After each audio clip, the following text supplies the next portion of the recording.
Bangun, bangun, bangun. Mana ini yang lain nih? Pagi para guys. Pagi, Cak. Oke, kameranya dihidupkan. Oh, ini belum saya buatin absensi ya.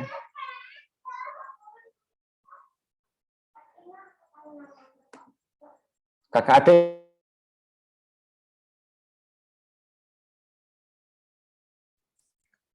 Oke ya. Baik. Sebentar, saya cek dulu. 3 November. Oke.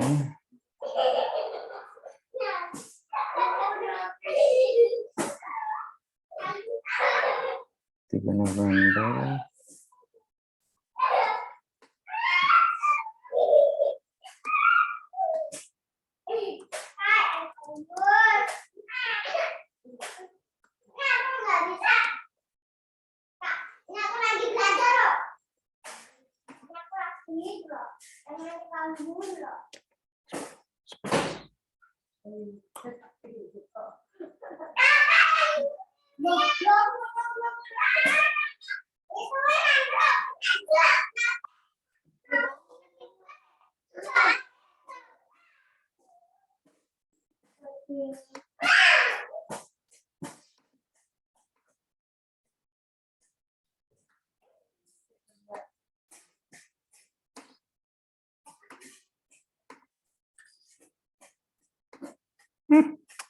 Iya toh, kok salah ini. Sebentar, teman-teman. Malah salah, teman-teman.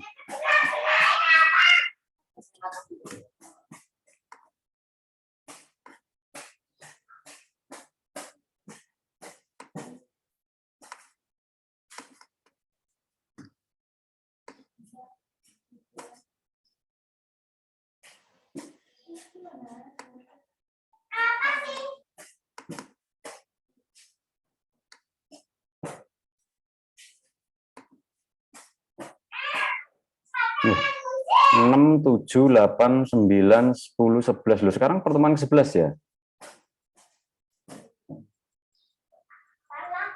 Oh, iya. Kita enggak ini ya. Ini pertemuan terakhir kah? Halo, teman-teman? Harusnya sekarang pertemuan ke-13 Agustus. Ke-13? Kalau di matkul lain seperti itu. Kalau di matkul lain. Loh, pertemuannya sampai berapa sih? Sampai berapa belas? Kan cuma sampai 12 saja tuh kalau nggak salah. Iya, Iya. Cak, 12 harusnya. Iya, minggu ini minggu terakhir, Cak. Oke, berarti ini pertemuan terakhir kita. Iya, Cak. Oke. Cak, sama sebelumnya mau izin ngingetin, kemarin tanggal 13 Oktober itu teman-teman ada yang kelewat absennya, udah bilang di forum sama Cak Gusti. Oke. Sebutin aja siapa aja. Yang Oke. 13 Teman-teman Oktober. mungkin yang kemarin absennya kelewat bisa langsung sampai ke Cak Gustom aja. Oke, mumpung saya lagi buka Siado, soalnya kalau saya lagi nggak buka, kalian komplain ya, males saya suruh buka-buka. Saya Cak, Erika Oke. Putri. Sebentar. Pertemuan ke 13 ya? Tanggal 13 Oktober, Cak. Oke, siapa aja? Erika Putri Prasilya Fendi, saya Cak. Erika, sebentar. Erica, oke. Hadir. Nanti ya, apa? Buktinya ada nggak? Buktinya di grup lagi ya? Baik, Cak. Terus siapa lagi? Saya Cak Maura Shalomita Angelika. Siapa? Maura Shalomita Angelika. Adik kakak diem dulu. Maura Salomita Angelika, oke. Siapa lagi? Terima kasih, Cak. Yo, siapa lagi? Satu-satu. Haryandi Putra, Cak. Hah? Haryandi Putra. Haryandi Putra. Mana? Oh, nggak ada. Haryandi Putra. Nggak ada tuh, bro. Haryandi Putra. Halo? Haryandi Putra, Cak. Siapa? Haryandi Putra. Nomor rekening berapa? Belakangnya berapa? Belakangnya NIM-nya.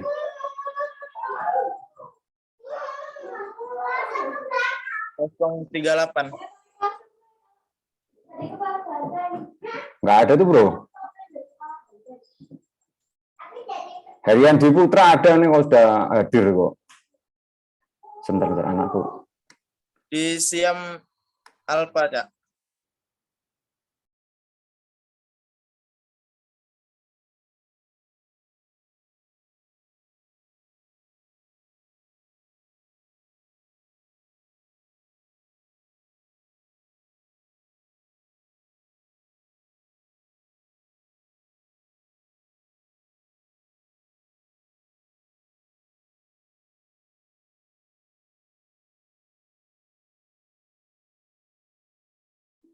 Harian Dwi Putra sudah ini. Yang lain siapa lagi? Saya Cak Aditya, Cak. Anugrah. Saya Cak. Jangan bilang saya, langsung sebutin namanya. Laura Zepta Anugrah. Aditya, Cak. Laura. Siapa lagi? Anugrah Cak. Anugrah. Siapa lagi? Zepta Aditya, Cak.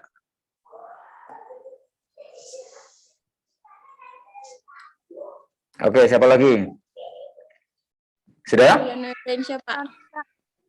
Yuliana. Ini kenapa nggak pada absen ini? Siapa lagi? Novita Nur Cak. Novita Nur. Mana Novita Nur? 14. Nih, sudah. Silakan. Siapa lagi? Saya bantu izin lihat dari layar itu Kak Mirza juga, Cak.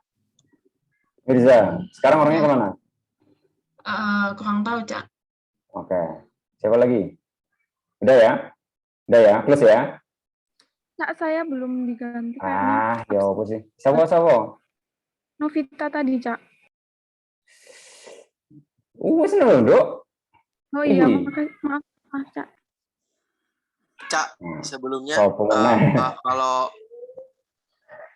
Hmm. maaf Cak Gustaf, kalau sekaligus yang kebijakan publik bisa nggak, Cak? Soalnya tanggal 8 Ya, November, boleh. pertemuan yang Wes 8 ya? November, Cak, Oh, saya- boleh. Oh iya, boleh. Sabar. Boleh. Tak simpen saya. Absen Oke, Cak. yo. Kumpriwik nek takonnya ada pertanyaan, belum terus. Enggak pada tanya. Muridmu ming prosedural ora substansial.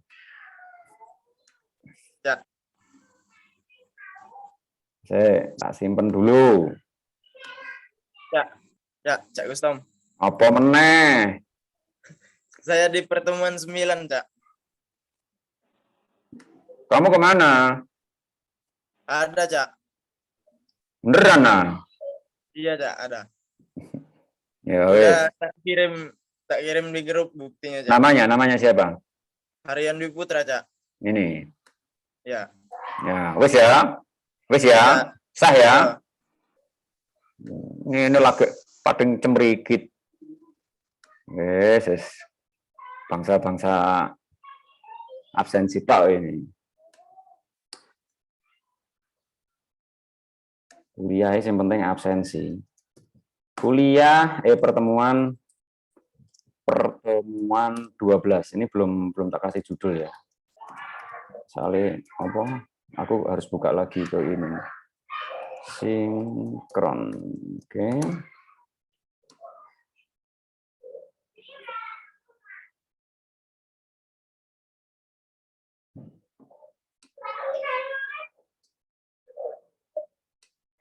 Oke, silakan absen ya. Wes hari ini gak ono telat-telatan ini. Oh, telat-telatan tak tutup batukmu. Yo.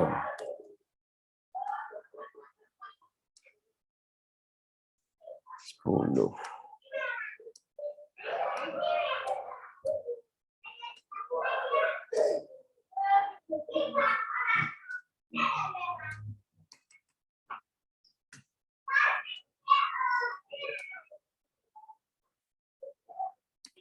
Oke, kebijakan apa? teori kebijakan publik, Cak, yang pertemuan tanggal 8 November. Kelas apa iki? Oh, takon Kelas terus C, Cak. Kelas apa? Kelas C. C. Iyo. Tanggal berapa? Kemarin. Iya, Cak, tanggal 8 November. Siapa namamu? Aditya, Cak. Zepta Aditya, Cak. Wis ya, Oke. sah ya. Udah. Iya, Cak. Terima kasih banyak, Cak. Oke, ini ternyata pertemuan terakhir ya, berarti minggu depan sudah nggak ada ya dari pembangunan. Kalau dari apa namanya, ini kan pertemuan ke-12 ya, pertemuan ke-12 terakhir kan? Iya, Cak. Pertemuan Iya, Cak. 12 terakhir, pertemuan 14 ini. Ini kemarin apa ya, kok bisa kalian lebih cepat dari kelas yang lain ya? Soalnya yang teori pembangunan kelas sebelumnya itu tak kotak aja ya. Ini masih ada satu kelas ini, kelas satunya. Aku lupa, nggak tahu. Mungkin ya, penting kan wis kabeh ya. Ya wis, oke. Balik lagi ke ini ya. Satu lagi sebenarnya. Sebentar, sorry.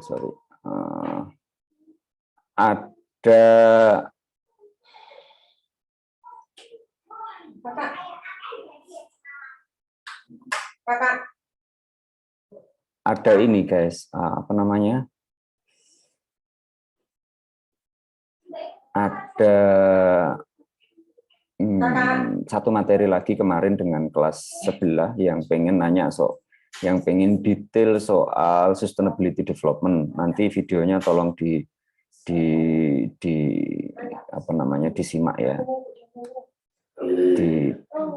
Disimak soal detailnya. Nah, saya hari ini karena ini adalah pertemuan terakhir, jadi kita mereview cepat saja apa namanya kuliah kita. Sudah saya sampaikan kan kemarin kalau mata kuliah kita itu ini kan, mata kuliah kita apa namanya, ujiannya ujian lisan ya. Ya, masih sudah saya sampaikan belum?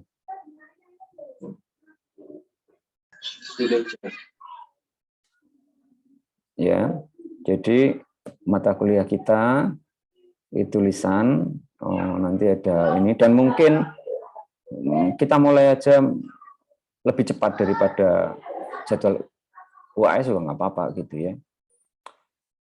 Gimana? Kan mata kuliahnya udah habis ya. Jadi kita mulai lebih cepat gitu. Bisa juga seperti itu ya. Oke, sekarang terkait dengan materinya gitu. Ada pertanyaan dari teman-teman untuk teori pembangunan yang apa namanya, yang belum clear silakan di-clearkan ya. Misalnya ini kan ada beberapa tema ya. Saya sebenarnya terus terang nggak yakin kalian mendengarkan kuliah saya di video-video itu, karena kemarin saya tes juga ternyata tidak terlalu bisa di kelas sebelah ya. Kelas ini saya yakin sih 11-12 kayaknya ya. Tapi ini saya kemarin lupa juga, setiap pertemuan itu harusnya ada pertanyaan ya, ada kuis-kuis gitu setiap ini, tapi nanti menyusul aja, itu akan saya buat setelah ini. Oke, silakan, ada pertanyaan tentang pembangunan berkelanjutan, perspektif pembangunan alternatif, problem pembangunan di Indonesia, developmental state and neoliberalism in Indonesia. Ini kayaknya seminarnya Pak Aswin. Kemana? Oh, tanya yang pasti. Oh, oke. Ini Rebu ya. Oke.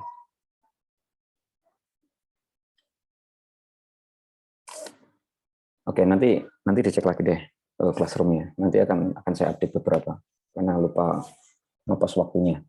Silakan, Sultan. Iya, Cak. Ini apa tadi kan dipersilakan buat nanya terkait teori pembangunan berkelanjutan ya, Cak?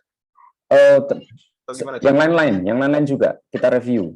Dari video-video yang saya sampaikan itu, Anda paham atau tidak gitu. Minggu depan saya ada kelas lagi hari apa itu? Hari Senin, teori pembangunan. Masih belum clear, belum jelas, bisa nanti bisa join di kelas C. Nanti saya kasih linknya ya, diingetin. Saya tolong diingetin, dikasih linknya kalau ada pertanyaan-pertanyaan yang belum selesai. Karena kemarin saya tes di kelas sebelah untuk melakukan, coba kameranya dihidupin dong. So kameranya nggak dihidupin nih loh. Anakku SD aja kuliah harus kamera dihidupin, ya ampun itu. Ya, itu apa namanya? Itu akan berpengaruh terhadap Anda harus memastikan nonton videonya dan juga betul-betul paham karena besok itu wawancara. Tesnya adalah tes lisan. Yang itu akan ketahuan Anda itu paham atau tidak gitu loh. Ya, jadi mana yang belum Anda pahami, silakan ini misalnya apa yang belum jelas diterangkan, ya nanti akan saya terangkan lagi, enggak apa-apa. Bahkan begini, kemarin kelas 11 sudah minta diterangin lagi misalnya untuk apa namanya? Untuk yang apa namanya? Sustainability development. Ya ini videonya nanti saya upload yang sustainability development, penjelasan sustainability development lebih detail lagi gitu daripada yang sekedar di-share gitu. Dan juga mungkin perspektif-perspektif yang lain gitu ya. Oke, silakan. Mau nanya apa? Iya, mungkin ini pertanyaan yang udah lama saya buat, cuman belum kesampaian buat nanya ya. Mungkin jadi saya sempat baca ya beberapa bacaan terkait dari pembangunan berkelanjutan. Jadi yang saya baca itu pokoknya daya dukung lingkungan itu jadi salah satu indikator penting gitu, Cak, untuk bisa memaksimalkan bangunan berkelanjutan dan bagaimana dan apa yang harus dilakukan oleh masyarakat. Terus mungkin gini, Cak, pertanyaannya, bagaimana dan apa yang harus dilakukan oleh masyarakat kalau misalnya pemerintahnya aja gitu udah nggak sinkron atau satu suara dengan rakyat dalam hal pembangunan berkelanjutan yang udah nggak melihat betapa pentingnya daya dukung terhadap lingkungan gitu, Cak, dan apa yang harus jadi indikator mutlak dari pemerintah gitu, Cak, dalam bangunan berkelanjutan agar daya dukung lingkungan ini tetap terjaga dengan baik, Cak. Soalnya jelas-jelas dengan adanya pembangunan tempat wisata premium ya, Cak, mungkin yang saya sempat mengikuti beberapa kegiatan webinar yang kayak gitu kan, biasanya dia membangun sebuah tempat wisata premium yang berkedok pembangunan berkelanjutan itu, Cak, yang nyatanya itu nggak bagus gitu, Cak, buat kelangsungan ekosistem dan lingkungan setempat gitu, Cak. Terima kasih, Cak. Thank you. Good question. Good question. Pertanyaan yang bagus dan nanti tolong di paste ya. Saya buatin itu karena itu akan menjadi nilai plus untuk nilaimu nanti kalau ada turunnya. Nah, begini kan kawan. Sebenarnya untuk lebih detailnya soal apa itu pembangunan berkelanjutan nanti akan saya jelaskan. Nanti akan saya upload video kuliahnya. Tetapi yang menarik dari pertanyaannya Sultan itu mungkin saya tidak jawab pokoknya ya. Pokoknya nanti bisa dilihat di videonya karena nanti daripada ngulang gitu. Saya tertarik dengan penjelasan yang lebih belakang gitu ya soal apa namanya praktek-praktek teori pembangunan di dalam yang dilakukan oleh pemerintah daerah misalnya dan kabupaten dan semacamnya gitu ya. Nah, ini yang mau saya elaborasi sebenarnya. Nah, kalau berbicara tentang developmental state, itu sebenarnya kritik terbesar itu ini muncul dari sebenarnya perdebatan global. Ya, perdebatan global itu begini. Nah, di video sebelumnya itu saya jelaskan sebenarnya. Ketika kita melakukan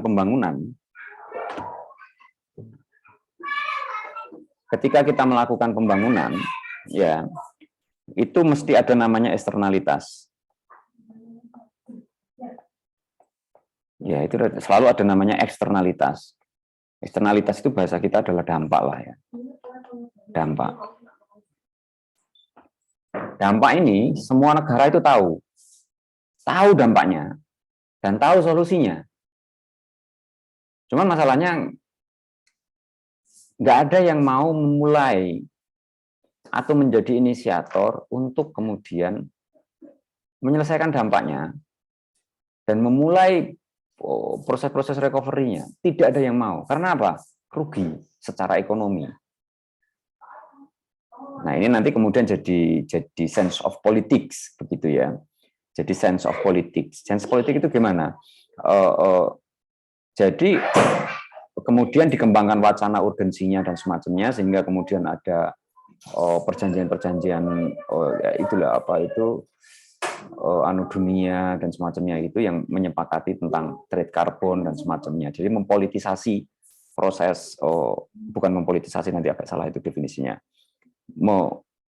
Iya benar, mempolitisasi sih, mempolitisasi perubahan iklim dengan solusi-solusi yang sebenarnya adalah solusi liberal. Jadi ketika banyak negara menyadari ini berdampak, ini berbahaya, dan saya tahu solusinya adalah nanam pohon, solusinya adalah membangun supaya enggak ini. Tetapi kalau saya tidak mengurangi industri, mengurangi ini, maka ya negara saya akan ini. Kalau negara saya nanti ekonominya turun, saya bisa diturunkan oleh rakyat saya. Begitu, sehingga enggak ada yang mau memulai.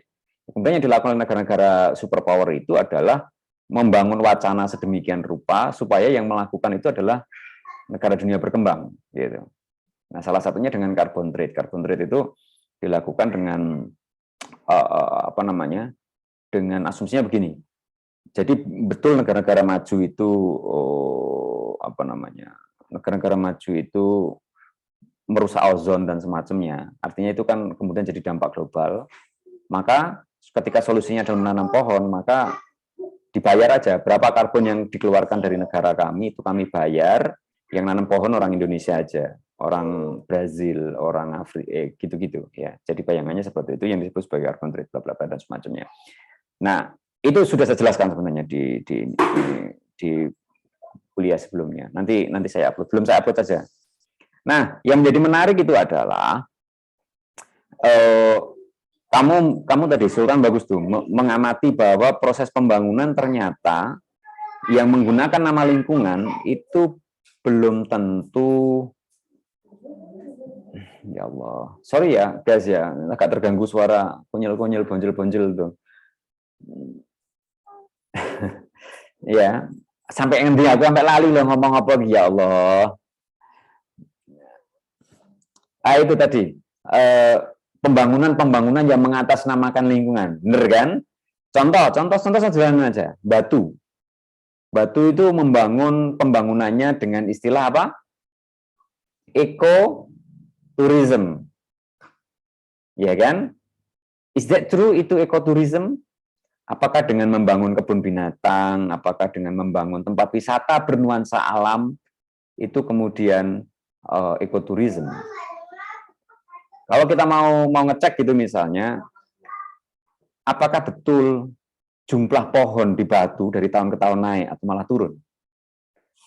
Apakah betul jumlah resapan di Batu makin lama makin banyak atau justru turun? Fakta banjir kemarin menunjukkan bahwa what they call with ecotourism is bullshit, bro. Right? Banjir kemarin itu kan terjadi karena di daerah atas dibangun villa-villa, ya kan? Yang villanya itu konon katanya adalah di dalam semua iklannya menggambarkan tentang ecotourism, whatever it is, gitu kan? Rumah pohon yang dibangun dengan besi dan beton, ya kan? Di Batu itu ada hotel rumah pohon kan? Ya kan? Dan whatever itu kan? Kemudian hotel-hotel penuh dengan kolam renang, gitu ya, yang airnya diambil dari air tanah, and so on. Apakah itu yang kemudian disebut dengan sustainability development? No, of course not, absolutely not. Ya. Jadi kalau kita bilang ekoturism yang ada di Batu itu apa? It's just capitalism yang justru mengeksploitasi alam secara total. Nah ini kenapa kemudian kalau mau kita bandingkan ya karena kebetulan saya agak terlibat yang di Kabupaten Malang. Di Kabupaten Malang, karena saya terlibat, saya mendorong untuk jangan jualan ekoturism, tapi natural tourism. Apa ini natural tourism? Ini agak beda nih konsepnya. Jadi kalau ekoturism itu bangun yang seperti alam, bangun aviari, bangun kebun binatang, bangun hotel yang di dalamnya banyak pohon-pohon di dalam pot gitu. Tapi kalau natural tourism adalah seminimal mungkin tourism itu harus tourism yang dihadirkan itu seminimal mungkin merubah struktur alam, bahkan mereduksi kehadiran manusia. Makanya di pantai-pantai di Malang itu di bulan-bulan tertentu kan kosong. Karena konsepnya adalah natural tourism. Natural tourism itu sedikit mungkin merubah yang ada di alam. Cuman gimana kita menikmatinya. Dan itu pun kemarin kita evaluasi ternyata yo banyak juga dampaknya gitu loh. Salah satunya itu orang-orang yang ngetril gitu.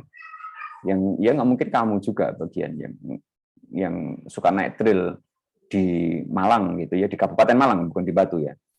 Itu jejak-jejak trailnya anunya itu cukup mengganggu juga ternyata. Ya, banyak tanaman-tanaman kecil, tapi masih agak mending lah gitu ya. Makanya kan kita dorong untuk bukan trail ya, tapi sepeda gunung gitu-gitu. Dan di bulan-bulan tertentu itu harus ada pengosongan untuk perbaikan ini. Jadi nggak bisa hektik, nggak bisa ini. Pandemi ini agak mending malah. Pandemi ini reforestasinya lumayan malah di Kabupaten Malang. Nah ini berbeda sekali dengan yang ada di Malang. Jadi somehow ketika kan kalau kita ngomong apa itu namanya sustainable development kan 3, ini ekonomi ya kan, ini sosial, ini lingkungan kan gitu kan. Jadi pembangunan itu harus bisa meningkatkan ekonomi ya, mendekatkan masyarakat secara sosial juga iya. Jadi jangan sampai pembangunan itu kemudian membawa konflik-konflik sosial gitu. Lingkungan juga iya gitu. Nah, saya pikir sebagai sebuah diskurs sustainability development, nah ini yang belum ada di video sebelumnya, itu memang banyak digunakan oleh elit untuk menjustifikasi apa yang dia lakukan. Gitu. Yang kadang saya tidak setuju dengan itu. Contoh sederhana, ini terlepas pro kontra ya, terlepas dukung mendukung ya, saya nggak peduli dengan dukung mendukung ya. Ahok dan Anies itu punya konsep yang berbeda soal kampung akuarium. Tahu kan? Kampung akuarium yang di Jakarta? Tahu nggak? Kampung akuarium? Pada nggak tahu ya? Jadi ada aliran sungai nih. Ada aliran sungai yang di tengahnya itu ada daratan kecil yang kemudian dibuat luas, yang kemudian sama ya namanya orang Jakarta cari tempat ya dibangun bangunan. Ya kan? Nah, Ahok pengen ini nggak ada karena ini menghambat aliran sungai. Atas nama apa? Lingkungan dia namakan. Tapi kemudian ganti Anies dihidupkan jadi kampung akuarium, dihidupkan kembali, dihidupkan lagi. Atas nama apa? Sosial. Kita harus membela manusia dan semacamnya. Iya kan? Nah ini problematik.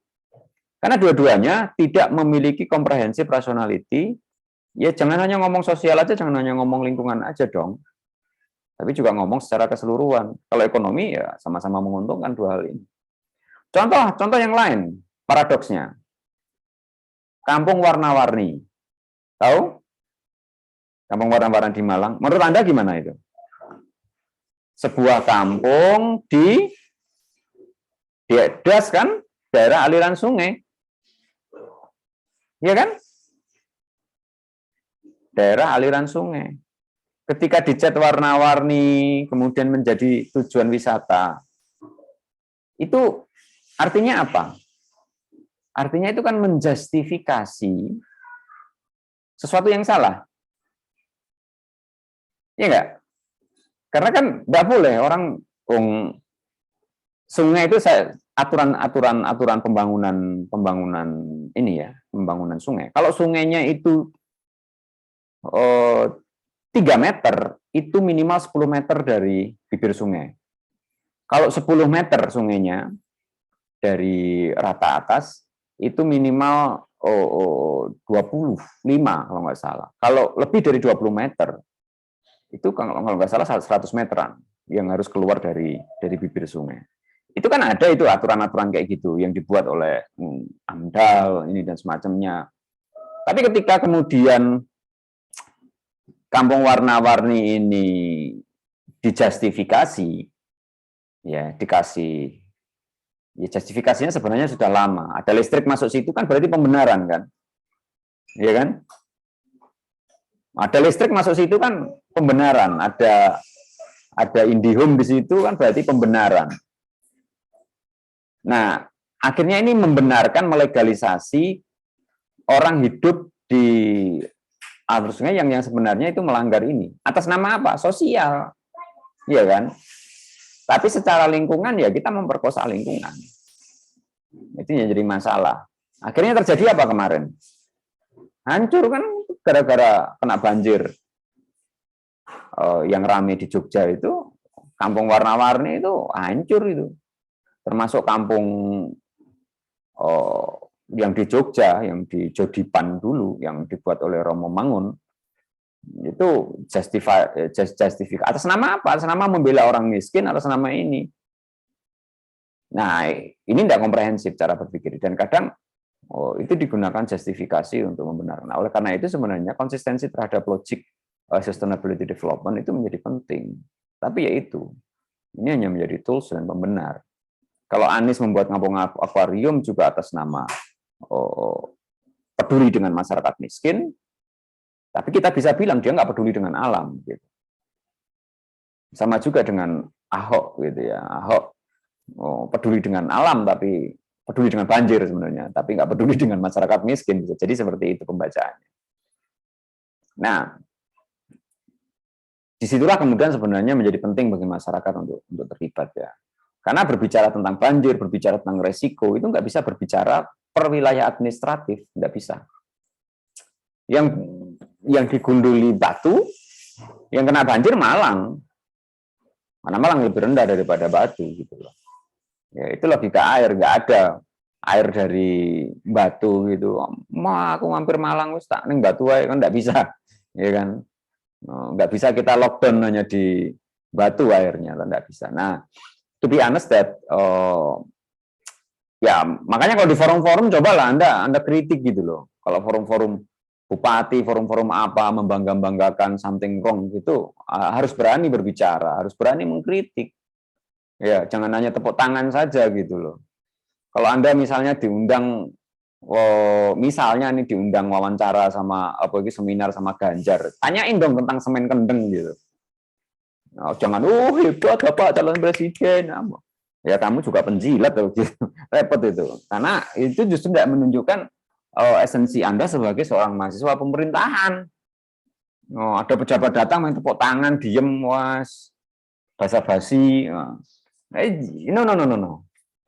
Show yourself. Learn to think critically gitu loh. Ya, saya itu beberapa kali ngelihat pejabat-pejabat yang diundang di FISIP itu sebenarnya punya problem masalah yang cukup serius gitu loh. Tapi ya sayangnya saya itu moderator kadang. Jadi nggak mungkin dong saya membantai di forum gitu. Tapi di forum yang lain saya bantai kok. Di forum yang lain saya bantai. Nah justru saya pengen itu, justru aku pengen tuh mahasiswa aku tuh keren-keren, kritis-kritis. Ya gitu, itu harapan saya. Kon kritis soal absen toh yang kemarin seminar, iya belum absen siapa? Ada absen toh, lagi kembruyuk nunggu. Tapi kalau ada pertanyaan, ada ini nggak kata kritis gitu. Nah itu tuh ya. Nanti untuk penjelasan lebih detail soal sustainability bang. Itu Sultan kira-kira. There is any other question or maybe it's not yet clear? Gracio, silakan. Mungkin ini aku berpendapat aja, Sa. Ya, oke. Kalau menurutku kayak kita lihat pembangunan Jokowi sekarang itu banyak indikasi tidak sesuai dengan ini pembangunan berkelanjutan. Jangan kita ngambil contoh kayak pembangunan ini program 10 Bali baru gitu, Cak. Apa? Program apa? 10 Bali baru. Oh, oke. Pariwisata premium. Ya. Karena ada misalnya kita lihat gejala-gejala ada perlawanan masyarakat, misalnya dari di dekat sini ada Taman Nasional Bromo Tengger Semeru. Terus ada juga yang di Komodo juga itu. Nah menurutku kayak mungkin karena kenapa sampai nggak sesuai, mungkin paradigma pembangunan pemerintah sekarang tuh yang masih bersifat top down gitu, Cak, bukan bottom up. Yes. Akhirnya pemerintah kayak ini, Cak, sok tahu gitu, dan mengurangi partisipasi masyarakat untuk berpendapat? Apakah benar-benar masyarakat yang mendiami kawasan komodo itu emang perlu pariwisata premium yang serba mewah dan segala macamnya? Apakah masyarakat sana perlu? Dan apakah masyarakat juga di sana berpartisipasi aktif dalam pembangunan? Itu kan menjadi salah satu tanda tanya. Dan misalnya waktu itu kami buat seminar juga ya, Cak. Dan sayangnya mungkin yang miris sekarang tentang, kalau bicara tentang pembangunan berkelanjutan, pasti garda terdepannya harus ini ya, Kementerian Lingkungan Hidup dan Kehutanan. Dan sekarang kayaknya parah sih, gitu, aku bilang gitu. Misalnya menterinya kemarin bilang deforestasi bla bla bla gitu ya. Terus kayak waktu itu buat seminar hadirkan dirjennya juga gitu, Cak, akhirnya sampai ya ada tragedi gitu gitulah. Itu kayak misalnya dilihat dari seminar itu kayak yang lebih getol untuk mempromosikan pariwisatanya itu Kementerian Lingkungan Hidup dan Kehutanan, bukan badan pariwisatanya seperti itu. Jadi ada kayak kesalahan paradigma berpikir dari kementerian sendiri. Kayak gitu. Terus yang terbaru ada pernyataan dari menterinya sendiri, itu Ibu Siti Nurbaya, yang mengatakan bahwa boleh deforestasi asalkan tentang jalan dan gitu-gitu, padahal izin penggunaan lahan hutan itu yang paling banyak untuk tambang seperti itu ya, Cak, daripada bangun jalan.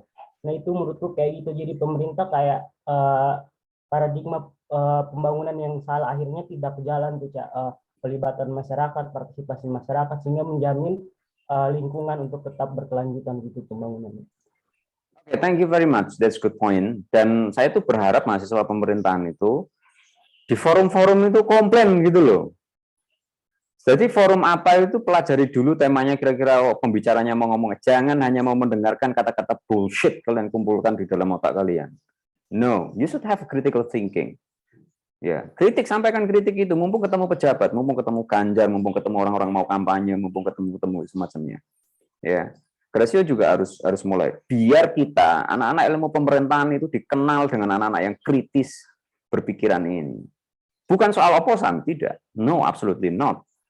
Ya, justru kita itu mengajari para oposan itu yang mengkritiknya dangkal dan sampah. Ada nggak yang diomongkan Gracio tadi itu misalnya dikritik oleh Fadlizon? Nggak pernah kan Fadlizon ngomong kayak gitu. Karena apa ya? Dia terlalu bodoh aja. Dia lulusan sastra Rusia kok. Ya, bukan lulusan ilmu pemerintahan. Seharusnya Anda yang menyampaikan kritik-kritik itu. Sehingga kritik kepada negara itu kritik yang membangun, kritik yang substansial. Sudah sejak lama sekali, ya di banyak forum misalnya, saya mengkritik soal pembangunan infrastruktur yang dilakukan oleh Jokowi gitu misalnya. Tapi kritiknya Fadlizon, Rocky Gerung dan semacamnya itu memang mengkritik soal infrastruktur, tapi dikritiknya nggak mutu gitu loh.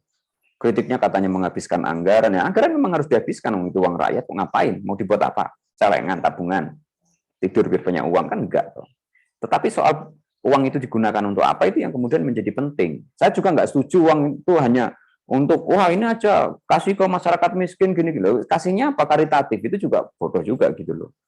Ya, sorry, ini Rocky Gerung kan senang ini bodoni orang ini. Saya bodoh-bodohkan kan dia di kelas ini. Nek ketemu ya, halo bro. Tapi maksud saya gini, teman-teman juga harus kritis. Contoh ya, kenapa saya mengkritik infrastruktur? Itu sudah lama sekali saya omongkan. Kita itu harus belajar dari peristiwa Malari tahun 70-an. Apa itu peristiwanya? Mahasiswa tahun 70-an itu demo. Gara-gara banyak sekali ketika masuknya industri produk-produk Jepang ke Indonesia. Kenapa produk Jepang di demo? Karena pada waktu itu produk Jepang itu KW kebanyakan. KW mau jelek-jelek lah. Murah-murah banyak sekali masuk Indonesia. Salah satu yang terpenting itu soal mobil. Ya. Kenapa soal mobil? Masuknya mobil di Indonesia itu diprotes sama mahasiswa. Dan mahasiswa zaman dulu itu sangat kritis. Berbeda dengan Anda yang hanya mikir ke absen ya. Mahasiswa zaman Malari berpikir, kalau kepembangunan, kalau otomotif masuk Indonesia, pemerintah pasti punya konsekuensi. Karena jumlah rasio jalan di Indonesia itu sangat sedikit. Pasti uang akan dihabiskan untuk membangun jalan raya. Betul kan? Ketika nanti jalan raya terbangun, maka jumlah mobil akan naik. Mobil-mobil pribadi akan naik. Dan semacamnya. Artinya apa? Artinya, kebijakan yang dibangun, jalan-jalan yang dibangun, itu kan sebenarnya untuk meningkatkan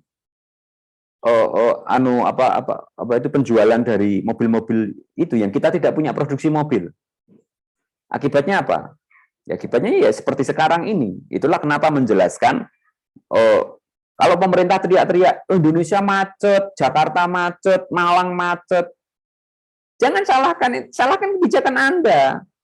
Dari awal desain Anda adalah rely on itu jalan raya gitu loh. Mobil-mobil ditekan dengan kredit murah. Iya kan? Ya pasti macet lah jalan gitu loh. Nah, padahal Jepang sendiri tidak melakukan itu. Bosok ora Jepang? Bosok. Jepang itu pembangunan yang dia fokuskan adalah pembangunan di sarana public transportation. Contoh rel kereta api, tram dan semacamnya. Kira-kira bangun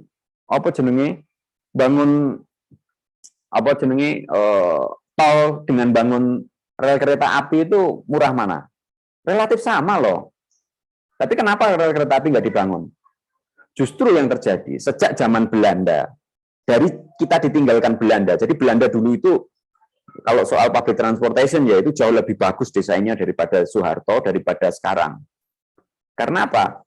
Zaman Belanda, tram itu ada, rel kereta api itu banyak, ya banyak sekali di daerah saya di Tuban sana. Itu banyak dulu. Zaman saya kecil itu masih ada kereta api yang ini. Tapi sekarang ya gitu, masyarakat kan pinter caranya ketika rel kereta apinya sudah nggak ada dibangun masjid dulu. Nanti masjidnya di ini PJKA protes ini kok ada masjid di sini mau kita ini wah menistakan agama kan ngono caranya wong saiki. Nanti habis masjid dibangun nggak ada yang ngotak-ngatik mulai dibuat warung. Nanti baru bangunan permanen akhirnya hilang. Bahkan rel-rel itu nggak ada bekasnya sama sekali. Padahal itu tanah PJKA jelas itu. Data clear menyatakan bahwa jumlah rute, jumlah perpanjangan rel kereta api sejak zaman Belanda sampai sekarang jumlahnya menurun. Iya kan? Nah, padahal kalau kita mau ngomong investasi jangka panjang, ketika yang dibangun adalah rel kereta api, ketika tiket kereta api murah, kira-kira orang akan berpusat di Jakarta enggak? Pasti enggak kan? Iya kan? Rel kereta api murah dan semacamnya. Jalannya dikit aja. Mobil dimahalin, pajak mobil dimahalin, parkir dimahalin. Pasti nggak akan macet. Tapi harus difasilitasi dong orang bisa pergi kemana-mana. Iya kan? Nah, akhirnya apa? Ketika membangun jalan publik seperti public transportation, rail, dan semacamnya itu, yang diangkut siapa? Yang diangkut itu distribusi produk-produk dari company-company asing, ataukah masyarakat Indonesia? Kalau pakai rel kereta api kan jelas masyarakat yang diangkut. Iya kan? Iya enggak? Yang didistribusikan kan orang. Tapi kalau yang dibangun jalan-jalan, ya want to say sorry. Pepsodent, perusahaan Unilever, sekarang itu ada sampai di pucuk Papua, bisa disebarkan. Berarti menguntungkan siapa? Habis gitu orang-orang kaya ngemplang pajak lagi. Nah, kalau mau marah seperti itu. Ya, tapi kan kita nggak cukup marah saja. Apa gunanya kita kuliah? Apa gunanya kita memahami kritik? Justru yang perlu hadir adalah kritik-kritik semacam ini, kritik-kritik substantif yang selama ini tidak pernah muncul. Yang muncul Jokowi PKI, Jokowi. Itu kritik macam apa itu? Dikritik dong Jokowi soal pembangunan infrastruktur. Bahkan kritik dong Jokowi, ngapain lu? Pak Jok, uang dana negara digunakan untuk kereta cepat Bandung-Jakarta. Menurut saya itu, wah sayang sekali. Kos yang sedemikian besar digunakan untuk bangun kereta cepat Jakarta-Bandung yang hanya mempercepat 1 jam perjalanan. Iya kan? Dari 2 jam menjadi 1 jam. Ya, kalau kita membangun kereta cepat dari Jakarta sampai Banyuwangi, itu worth it. Worth it. Iya kan? Bisa memangkas perjalanan Banyuwangi Jakarta hanya dalam waktu 3 jam misalnya. Wow, enak lah numpak pesawat. Ya, worth it itu. Tapi memang Jakarta-Bandung ngopo? Dan berapa jumlah orang Jakarta-Bandung yang bisa didistribusikan? Bisa meningkatkan multiplier impact ekonomi seperti apa? Nah, ini kritik-kritik macam ini nggak ada yang missing di kita. Yang didengerin kritik-kritik Habib Rizik, kritik-kritik Ramutu, kritik-kritik Gus Nur kritik. Apa, what the fuck is that? Gitu loh. Itu karena apa? Ya karena kalian mahasiswa pemerintahan mikir ke absento, nggak mikir ke sesuatu yang serius tentang bangsa ini, bro. Ya, makanya di forum-forum jadilah ganas di forum itu. Komplain, protes. Gunakan ilmu kalian, tunjukkan bahwa mahasiswa ilmu pemerintahan adalah mahasiswa yang kritis, yang punya banyak sekali pengetahuan. Pamerkan kepada mereka.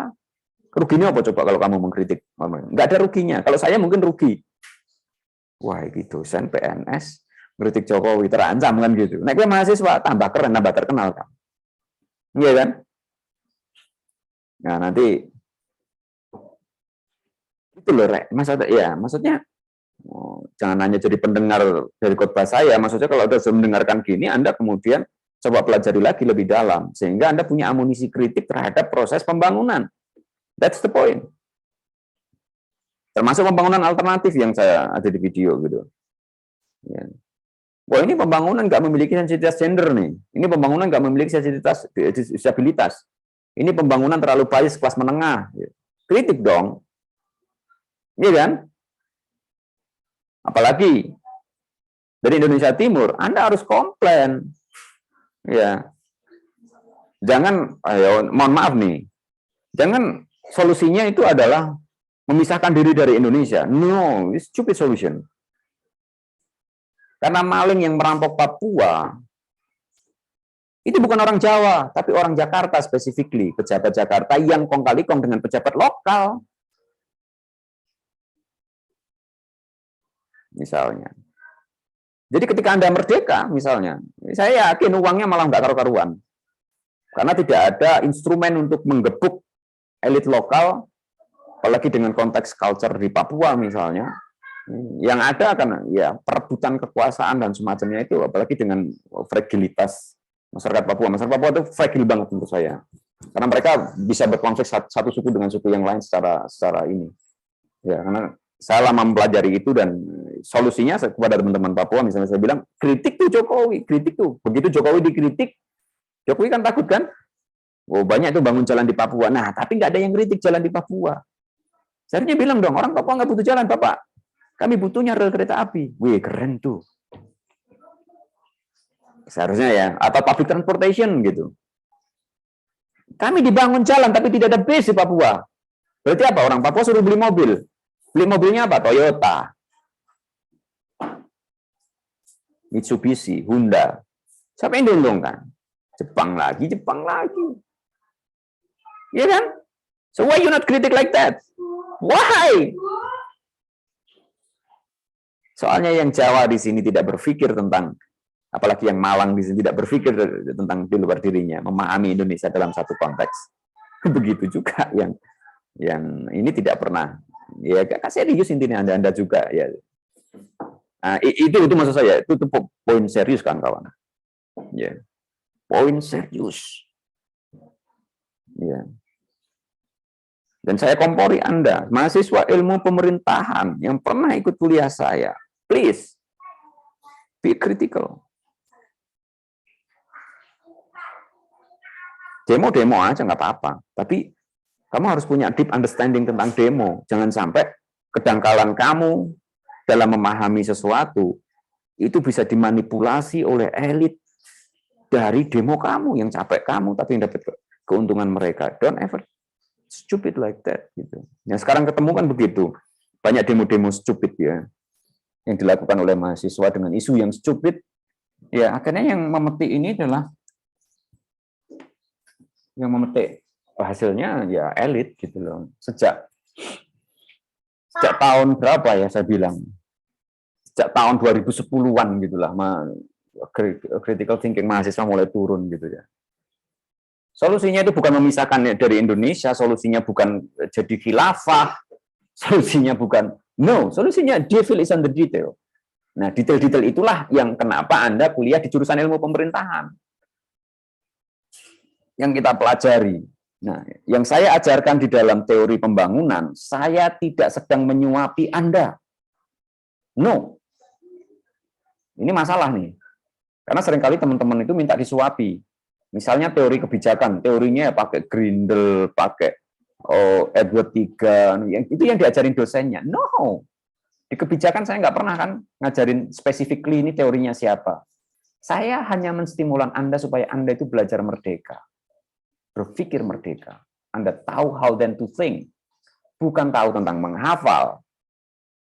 Ya. Jadi ketika saya bilang teori pembangunan dengan segala dilemanya seperti ini, Anda ngejar ketika saya ngomong bukunya si A, bukunya si B, kalau Anda punya curiosity dan this is your major ilmu pemerintahan, Anda kejar. Bukan apa-apa, kalau ngasih nilai itu gampang. Ngasih absensi gampang. Ya.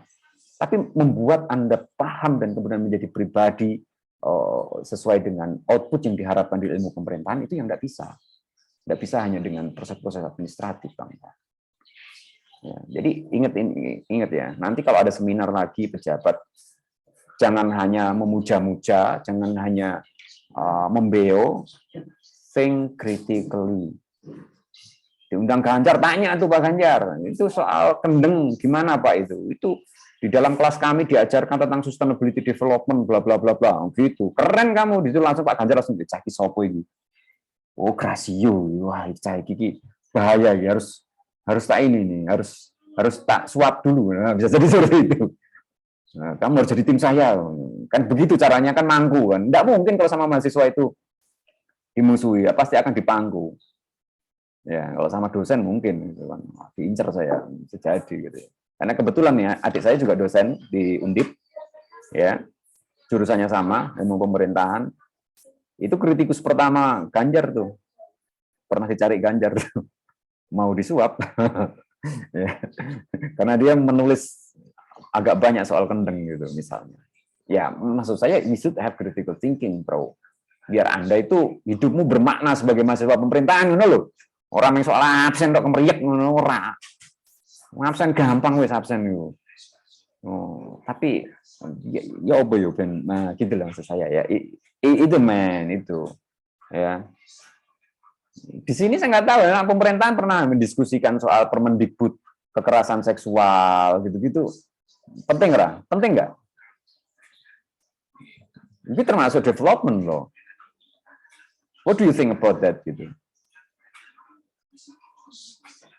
Kalau melihat sesuatu yang nggak beres Anda diam saja, menurut saya adalah bagian dari orang yang tidak beres itu. Iya nggak? Iya nggak?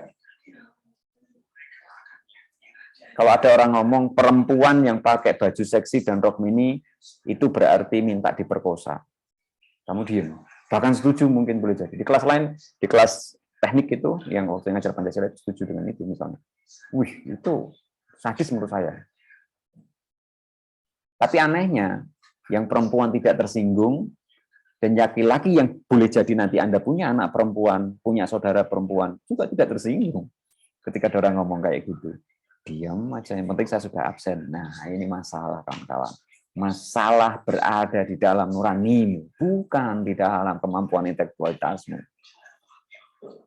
Gitu menurut saya. Gitu, guys. Silakan, ada lagi. Kak setuju harus saya sampaikan, enggak apa-apa. Tak taruh ngoke, aku ya pengen lolok nih, aku ya pengen kok. Gak mempengaruhi nilai, malah tak tambah nilai kan. Silakan. Ada lagi yang mau diungkapkan? Saya izin nanya, Cak. Nanya aja. Oke, mungkin ya. Gak serem nanya, opini dong. Oh iya, saya mungkin ini sih, Cak. Kan banyak ya pembangunan sekarang kayak deforestasi berkedok pembangunan gitu kan, Cak, yang bilangnya udah sesuai AMDAL dan segala macam, padahal kan kenyataannya malah menimbulkan climate change gitu kan, Cak ya. Yep. Nah terus kemarin saya mengikuti kelas kuliah umumnya Bu Sri Mulyani gitu. Nah terus ya, beliau bilang kayak ya udah, karena untuk mengatasi climate change ini juga kayak nanti kita mulai pakai kendaraan yang listrik gitu, kayak mobil listrik dan segala macam, ya kan.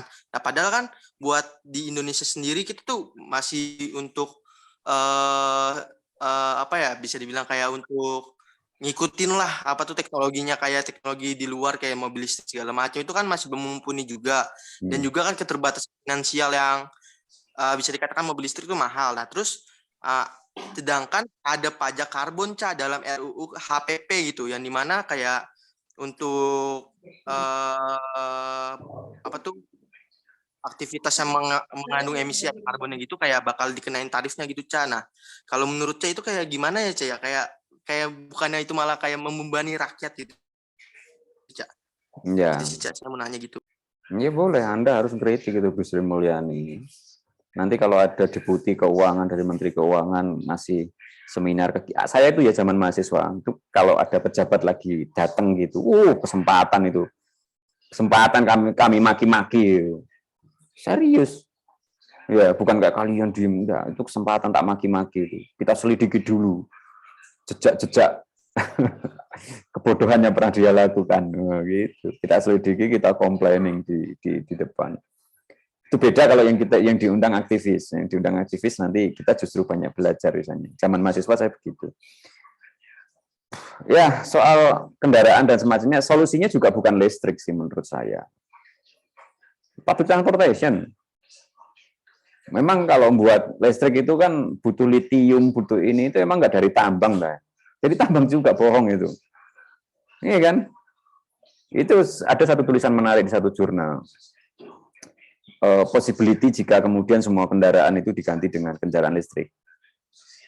Apakah betul kemudian akan menghasilkan ini lingkungan yang lebih bersih dan semacamnya? Jawabannya enggak. Justru hanya akan mengalihkan resiko lingkungan satu ke resiko lingkungan yang lain. Boleh jadi karbon dioksida nanti akan menurun, efek rumah kaca akan menurun, tetapi kerusakan tambang akan semakin tinggi.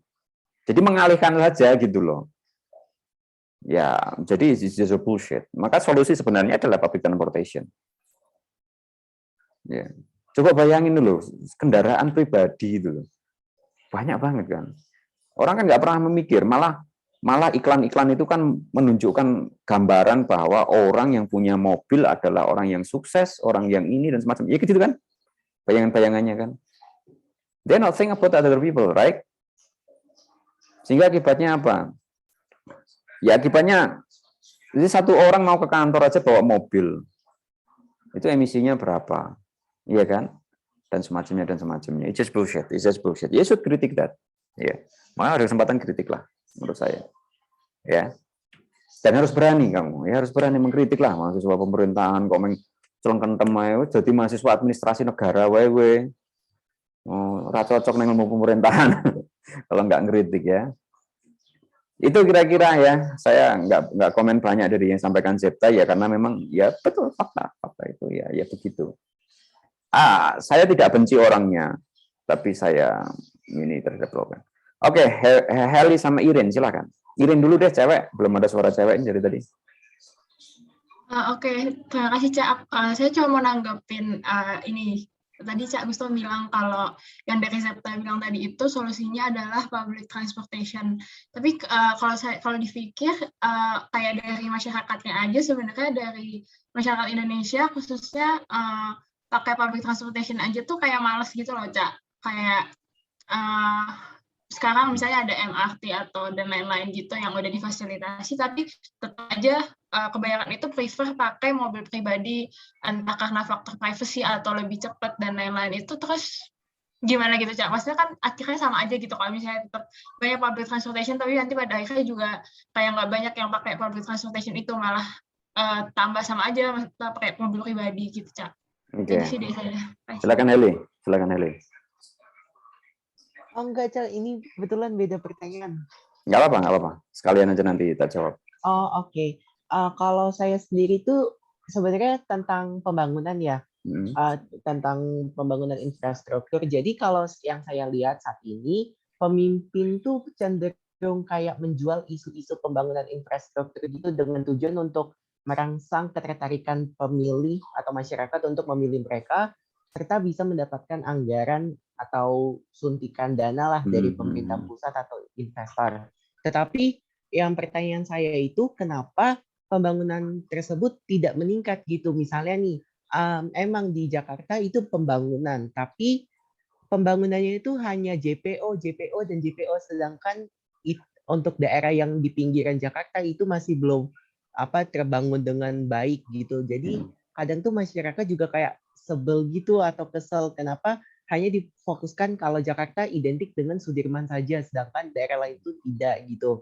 Nah, terus yang pertanyaan kedua saya, waktu itu kan siapa Gubernur DKI Jakarta Anies Baswedan ke Surabaya, dan bisa-bisanya beliau pamer terhadap kesuksesan Jakarta. Padahal menurut saya Jakarta itu masih belum bagus untuk pembangunannya. Maksudnya yang bagus itu balik lagi hanya di Sudirman, di pusatnya saja, sedangkan di pinggiran itu enggak. Nah, kenapa pertanyaan saya yang berikutnya itu, kenapa kita itu malah cenderung pamer dan tidak introspeksi terlebih dahulu terhadap pembangunan yang ada di daerahnya sendiri gitu, Kak? Oke, thank you very much. That's very good question ya. Eli nanti aku lupa pertanyaan pertama, nanti ya. Saya jawab Iren dulu ya. Nah, ini menarik tadi pertanyaannya, itu sangat menarik gitu. Kamu orang Jakarta ya? Iren? Kenapa, Cak? Orang Jakarta? Iya, bolak-balik Jakarta gitu sih, Cak. Kayak yang Jakarta ya, Mbak. Oke. Nah, ini menarik banget gitu. Saya ketika tinggal di Jakarta, terus terang nih, tidak terlalu banyak menggunakan public transportation than private transportation, to be honest. Ya, karena apa? Nggak efisien, nggak efektif, dan semacamnya. Karena apa? Salah satu faktornya adalah nggak nyaman. Iya kan? Nggak nyaman. Bahkan saya tuh dari public transportation nyoba busway, nyoba kereta, dan semacamnya, nggak nyaman. Ganti itu mobil. Nanti mobil nggak nyaman juga. Akhirnya paling aman apa? Sepeda motor. Ya, agak brutal-brutal dikit kan gitu. Ya, kebetulan saya biker juga, jadi nggak masalah. Nah, tapi the question is, bagaimana seandainya public transportation itu dibuat nyaman? Jadi fokus pembangunan adalah memperbaiki public transportation. Bahwa misalnya, kalau ada load masyarakat yang didistribusikan dari Depok ke pusat kota misalnya, dalam waktu jam itu adalah 1.000, kemudian ada banyak sekali kereta, saya akan memilih public transportation. Karena jujur, dari semua kendaraan yang dipakai, kalau kondisinya lagi normal ya, bukan jam-jam peak ya, bukan jam pulang kerja, jam ini, itu jauh lebih nyaman pakai public transportation. It's very very comfort. Jujur nggak? Iya kan? Coba itu yang diperbanyak gitu loh. Ya, MRT aja kalau sudah ini nggak bisa diandelin. Nah, karena apa? Fokus pembangunan selama ini justru hanya di membangun jalan. Ya, saya meninggalkan Jakarta itu tahun 2011, setelah 5 tahun di sana. Kemudian saya balik lagi kemarin, ya berapa bulan kemarin Jakarta. Bukan itu ya, tahun 2000 berapa pertama kali saya balik ke Jakarta, pasca saya lama nggak di Jakarta, itu jalan sudah sangat berubah. Saya sampai bingung tuh bawa kendaraan sendiri, bingung gitu karena ada jalan numpuk-numpuk, ada ini baru, rute-rute baru dan semacamnya, ini sangat confusing gitu. Tetapi lihat itu, logiknya adalah bangun jalan lagi kan. Jadi Jakarta itu mau dibangun jalan sampai kayak kartun yang numpuk, ya akan tetap akan padat. Karena apa? Mobil DP 0% loh. Itu kebijakan macam apa itu? Bisa nggak pemerintah membuat kebijakan? Bisa, tapi kenapa nggak dilakukan? Ya gimana, para pejabat itu punya saham di masing-masing perusahaan-perusahaan manufaktur itu. Kita kan manufaktur, bukan industri. Jadi dikasih saham, nggak mungkin. Jadi malah menekan 0%, ya kan? Coba bayangkan. DP 0% gitu. Kamu Jakarta itu bisa bawa mobil tanpa bawa uang gitu kan? Dengan alasan whatever it is kan gitu. Nah, akhirnya apa? Ya tetap akan macet. Mau dibangun 1.000 jalan di Jakarta, akan tetap macet. Berapa sih harga mobil sekarang? Murah. Ya kan? Apalagi ya, orang kecil nanti makin dan merasa comfy, merasa pride yang dibangun adalah ini. Ini beda kalau kebijakan pemerintah dibalik. Pajaknya dipertinggikan, terus emisinya diperketat. Ya, jadi mobil-mobil yang emisinya ini nggak boleh layak jalan, misalnya.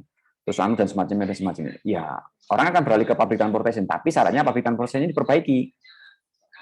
Mari kita belajar misalnya dari Jepang. Kita clear belajar dari Jepang. Anda pikir orang Jepang itu disiplin, itu dari budayanya. Salah. Wah, itu dari budaya samurai gini-gini. Enggak, orang Jepang santuy itu banyak. Tapi tahu nggak yang membuat orang Jepang disiplin? On time. Itu salah satunya karena rel kereta api. Ada satu riset satu buku, bukan satu riset, yang menjelaskan itu. Saya lupa judulnya apa. Bukunya bahasa Inggris. Jadi, dari tahun 60-an pasca dia kalah itu, Jepang kan fokus bangun rel kereta api itu. Infrastruktur yang rusak itu saluran kereta api. Rel kereta api itu yang mendistribusikan semua orang Jepang kemana-mana, seluruh Jepang. Kereta api itu jelas. Jam sekian ada, jam sekian lagi ada, jam sekian lagi. Kalau Anda telat, maka ya sudah, Anda bisa nggak masuk kantor, bisa ini dan semacamnya. Itu yang membuat orang Jepang kemudian disiplin karena hidupnya ternyata ditentukan oleh timing yang dikeluarkan oleh kereta api. Dan itu yang membentuk culture-nya orang Jepang. Culture disiplin, culture on time. Ya kalau nggak disiplin kan all the way. Nah, kalau kita jalan raya kan ini all the way blow, gitu kan? All the way ini saya adus gitu. Karena bayanganmu apa? Tak kebut gue kan nyampe gitu kan. Tapi kalau lu naik kereta api nggak bisa begitu. Iya kan?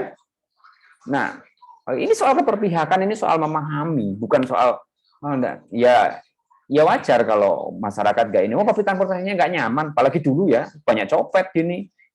Ya males lah orang ini. Tapi itu karena siapa yang salah?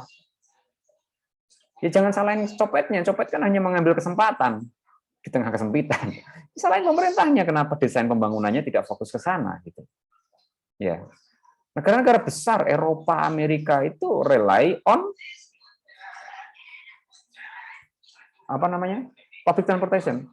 Contoh sederhana, saya sangat comfort sekali, misalnya ketika saya di Melbourne gitu. Di sana, public transportation jauh lebih dahsyat daripada pakai mobil. Teman saya pakai mobil nih, beli mobil itu hanya dipakai di hari Minggu saja untuk vacation keluar negara bagian. Karena apa? Mahal. Parkir itu 1 jam bisa 200.000 kalau dikurskan sini. Memang kan, gitu. Bensin mahal, parkir mahal, mobilnya murah, murah banget mobil di Australia itu. Mobilnya murah, tapi parkirnya mahal. Jadi di Australia itu banyak orang punya mobil, tapi belum tentu mereka akan menggunakan untuk kerja. Jadi desain kebijakan itu yang kemudian membuat perilaku orang berubah. Di Melbourne, paling asik itu jalan. Dan orang jalan itu banyak sekali, nanti di perempatan mereka itu ketemu. Dan tidak saling tabrakan. Itu saya miss banget waktu pertama kali ketemu. Kayak di Jepang kan juga gitu. Orang di perapatan ketemu, langsung tiba-tiba jalan. Kayak nyebrang bareng gitu. Tapi nggak tabrakan. Itu kan miss banget kan. Nah, karena apa? Jalannya enak. Trotoar ditata dengan enak. Iya kan? Comfy untuk jalan. Nah, kalau kita mau jalan gimana? Anak saya aja kemarin keserempet itu, ya kan? di depan rumah gitu. Ya karena ya tidak ada desain trotoar. Ya Anda pakai sepeda nggak nyaman di sini. Ya disenggol motor saya mending, disenggol truk haji loko, ya kan? Nah di Melbourne public transportation-nya asik, tram itu ada terus per menit itu ada terus tram itu. Dan tram itu panjang tramnya saya perhatiin gitu karena saya ya orang sosial kan gitu, pengamatannya harus jeli. Tram itu kalau nggak jam kerja, paling cuma 2 gerbong. Tapi nanti kalau jam kerja, itu bisa 10 gerbong. Artinya apa? Desain kebijakan sudah men-setting orang bahwa, jadi nggak pernah itu tram itu kerasa penuh, itu nggak pernah. Nah, kayak gitu tuh loh, yang ini. Iya kan? Bisa nggak itu sekarang diperbarui? Bisa. Ganti tram aja itu ya, tapi berani enggak? Kan gitu hadapannya. Karena nanti Anda akan berhadapan dengan perusahaan-perusahaan industri. Dan Anda akan berhadapan dengan para pejabat-pejabat yang punya saham di Honda, Toyota, and whatever it is. Perusahaan-perusahaan yang bangun jalan aspal, yang ini, yang ya itulah negeri kita, kawan. Dan Anda diam aja dengan seperti itu. Nah, itu masalah. Oke, tuh.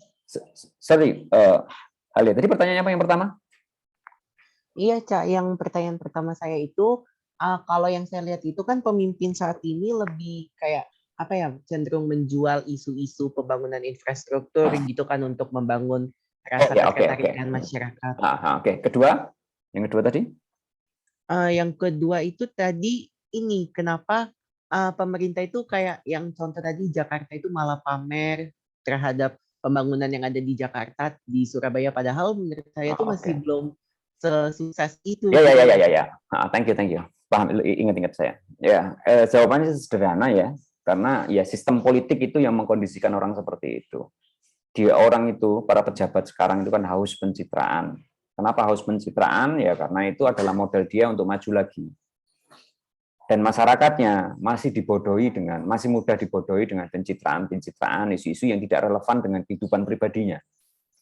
Ya, isu-isu yang nggak nyambung gitu loh. Ya. Nah, kayak infrastruktur ini jadi jualan ya itu malah jadi aneh menurut saya. Kan kita bisa ngomong. Berarti dia nggak punya prestasi lain selain prestasi itu gitu kan. Iya kan, prestasi yang benar-benar prestasi yang tidak punya eksternalitas, tidak punya dampak negatif gitu. Justru ketika dia memamerkan itu ya seharusnya Anda bertanya, loh saya kok malah menunjukkan itu sanksi kepada apa yang Anda lakukan gitu. Berarti Anda tidak benar-benar berpihak kepada masyarakat, tetapi Anda ketika membangun jalan, jangan-jangan Anda berpihak pada perusahaan-perusahaan besar untuk mendistribusikan barangnya sampai ke pelosok Indonesia, sehingga masyarakat Indonesia bisa membeli barang-barang itu daripada mendistribusikan masyarakat Indonesia. Ya kalau jalan yang dibangun tapi kendaraan pribadi yang jalan, pasti yang jalan orang kaya saja kan. Berarti yang menikmati jalan orang kaya saja dong. Orang miskin bisa jalan nggak? Bisa meningkatkan ekonominya nggak? Ya ini yang seharusnya teman-teman Papua komplain gitu loh. Iya kan? Dengan dibangun jalan tidak akan membuat mama-mama Papua kemudian bisa meningkatkan ekonominya, tetapi hanya membuat orang-orang kaya bisa menjajah lebih jauh ke pelosok Indonesia. We should critic that. Dan Anda sebagai orang Jakarta harus mengkritik itu. Ya. Apalagi membanggakan. Nah, ini kan kita banyak sekali distorsinya. Nah, saya ajarin cara kita mengkritik pemerintah dengan empiris. Kalau sekarang Jakarta banjir, Anda tidak bisa nyalain Anies. Salah besar Anda nyalain Anies. Karena faktor banjir di Jakarta itu tidak bisa ditentukan oleh Anies or whatever is the governor is. Tapi Anda bisa menyalahkan Anies ketika Anies berjanji misalnya, ya. Nah ini kemarin di kelas yang lain saya lupa ya, itu saya sampaikan terus. Nah, nanti mungkin salah satu video akan ketemu. Saya kan sukanya maki pejabat ya. Anies kan dulu ngomong tuh dengan kata-katanya yang manis gitu ya, yang manis apa yang amis, bahwa air itu dari langit itu harus dibawa ke laut, ke tanah, dimasukkan ke tanah, bukan dibawa ke laut. Itu namanya menantang sunatullah gitu loh. Terus apa solusi dia? Solusinya kan dibuat biopori dan semacamnya. Tanyakan dong sama dia. Pak, berapa biopori yang sudah dibuat oleh pemerintah Jakarta? Berapa volume air yang bisa di cover oleh that's biopori? Itu kritiknya. Jangan nyalain Anies karena banjirnya, tapi kritik what you have done. Apa yang sudah kamu lakukan? Kamu kan dulu janji buat biopori itu. Berapa bioporinya? Ternyata baru berapa gitu. Dan itu dilakukan di akhir tahun untuk buang anggaran. Seharusnya itu yang Anda kritik sebagai orang Jakarta. Pak, katanya ada revitalisasi sungai. Apa naturalisasi sungai, whatever it is lah istilahnya. Berapa yang sudah dari perencanaan? Pak, katanya mau melakukan pembangunan Rusunawa. DP 0%, berapa yang sudah dieksekusi? Gitu. Harus dong. Ya. Sama kalau kita mau kritik Ahok, dulu saya sudah teriak-teriak tuh. Kalau mau kritik Ahok, jangan kritik soal Cinanya, goblok kamu. Jangan kritik soal agamanya, stupid kamu. Why? Ya itu kritik yang banyak orang akan ngomong itu, akan menggaungkan itu, tetapi nggak ada hubungannya dengan kita sebagai publik. Kritik Ahok itu soal kebijakannya loh, banyak sekali kebijakannya yang sampah. Apalagi Ahok itu pernah, itu kan yang ramai di TikTok itu, orang bodoh itu nurut saja. Ya, kalau orang pinter ngajar, mahasiswa kalau demo itu ngasih solusi. Lah itu pikiran dari mana? Kok bisa kayak gitu tuh? Orang bodoh disuruh nurut. Loh, emang orang bodoh nggak punya hak untuk menyampaikan pendapatnya? Masyarakat miskin, masyarakat yang tidak sekolah nggak punya hak untuk menyampaikan kegelisahannya, kepentingannya. Ya bisa dong, gitu loh. Iya kan? Itu hak semua orang. Terus mahasiswa demo, mahasiswa nunjukin masalah harus mencari solusinya. Loh kalau jadi solusi ya jadi gubernur saja. Jangan jadi mahasiswa. Loh kita tuh sebagai rakyat kan komplain toh. Ini komplain kok iso kayak ngene. Itu sama dengan Anda ke restoran tuh. Terus Anda komplain, ini restorannya kok kasinan. Loh, solusinya apa? Sampean masak dhewe nek ngono. Seperti kayak gitu. Itu kan the stupid argument. Udah sampean itu dibayar di ini itu untuk memenuhi kepentingan kita ya. Kalau kita ngerasa nggak nyaman, kita ngerasa nggak enak, ya wajar lah kita komplain. Kok malah ditanyain solusi? Kalau tahu solusinya ya ngapain saya komplain? Gitu kan. Nah, kayak gitu. Maksudnya back to the substance of kritik. Jangan dikritik-kritik sampah. Ya. Ya karena politisi akan selalu mengklaim, jangankan gitu ada kucing lewat yang kira-kira berguna bagi citra dia, ya dia akan klaim tuh. Ya kan? Oh, Jakarta daerah yang paling sukses, paling banyak melakukan vaksinasi, diklaim. Padahal yang melakukan vaksinasi di Jakarta itu bukan pemerintah DKI. Di sana banyak sekali perusahaan, banyak sekali CSR, banyak sekali militer juga terlibat ini dan semacamnya. Jangan bandingin dengan Kota Malang yang semua murni di pemerintah gitu. Jangan diklaim loh, ya, tapi pejabat ya apa aja diklaim, kucing lewat aja diklaim gitu loh. Ya, apalagi kemudian disupport oleh para penjilat-penjilat supporternya itu, termasuk akademisi, termasuk ini yang termasuk Anda nanti mungkin. Kalau Anda sudah bingung, nggak dapat kerjaan, ada tawaran jadi buzzer, terima saja. Nah, itu kritik yang serius kan, kawan. Ya, maksudnya Anda sebagai mahasiswa, lantanglah berbicara. Anda itu mahasiswa pemerintahan. Ya, bukan mahasiswa administrasi yang tugasnya cuma mencatat. Ya. Anda mahasiswa pemerintahan. Fakultas Ilmu Sosial dan Politik. Bukan ilmu administrasi ya, bukan hanya mencatat ya. Nah, itu pesan saya ke teman-teman ya. Be critical and you should critical. Oke, baik, terima kasih. Saya harus ada kuliah lagi. Puas tidak puas nanti boleh ikut kelas A kalau ada ganjelan-ganjelan pertanyaan karena nanti terkait dengan tes lisan. Ingatkan saya untuk ngasih link ya hari Senin ya. Cak, mau izin bertanya sedikit buat tugas yang analisis pembangunan itu kita nulisnya tugas keberapa ya, Cak? Tugas pertama atau yang di Google Classroom itu? Sesuai judulnya aja nggak apa-apa. Oke. Terima kasih, Cak. Ya, oke. Baik, terima kasih. Assalamualaikum warahmatullahi wabarakatuh. Waalaikumsalam. Terima kasih, Cak. Warahmatullahi wabarakatuh. Terima kasih, Cak.